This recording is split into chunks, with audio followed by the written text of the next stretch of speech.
the right to be rich. Whatever may be said in praise of poverty, the fact remains that it is not possible to live a really complete or successful life unless one is rich.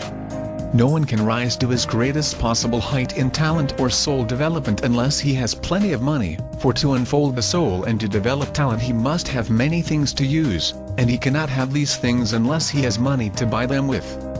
A person develops in mind, soul, and body by making use of things, and society is so organized that man must have money in order to become the possessor of things. Therefore, the basis of all advancement must be the science of getting rich. The object of all life is development, and everything living has an inalienable right to the development it is capable of attaining. A person's right to life means his right to have the free and unrestricted use of all the things which may be necessary to his mental, spiritual, and physical unfolding. Or, in other words, his right to be rich. In this video, I shall not speak of riches in a figurative way. To be really rich does not mean to be satisfied or contented with a little. No one ought to be satisfied with a little if he is capable of using and enjoying more. The purpose of nature is the advancement and unfolding of life, and everyone should have all that can contribute to the power, elegance, beauty, and richness of life. To be content with less is sinful. The person who owns all he wants for the living of all the life he is capable of living is rich, and no person that does not have plenty of money can have all he wants.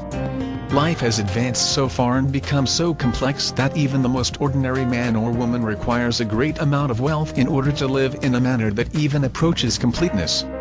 Every person naturally wants to become all that they are capable of becoming. This desire to realize innate possibilities is inherent in human nature. We cannot help wanting to be all that we can be. Success in life is becoming what you want to be. You can become what you want to be only by making use of things, and you can have the free use of things only as you become rich enough to buy them. To understand the science of getting rich is therefore the most essential of all knowledge. There is nothing wrong in wanting to get rich. The desire for riches is really the desire for a richer, fuller, and more abundant life, and that desire is praiseworthy. The person who does not desire to live more abundantly is abnormal. There are three motives for which we live. We live for the body, we live for the mind, and we live for the soul. No one of these is better or holier than the other. All are alike desirable, and no one of the three, body, mind, or soul, can live fully if either of the others is cut short of full life and expression.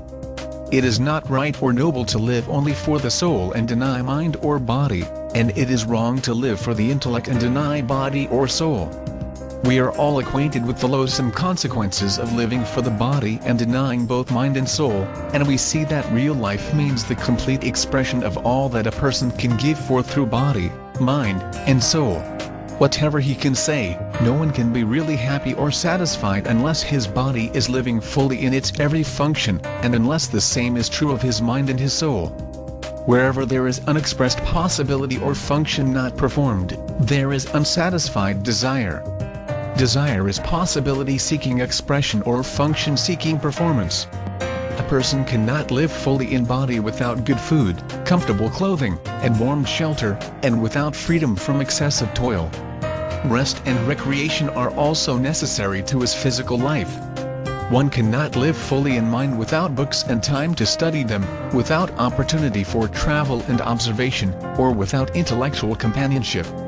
To live fully in mind, a person must have intellectual recreations, and must surround himself with all the objects of art and beauty he is capable of using and appreciating.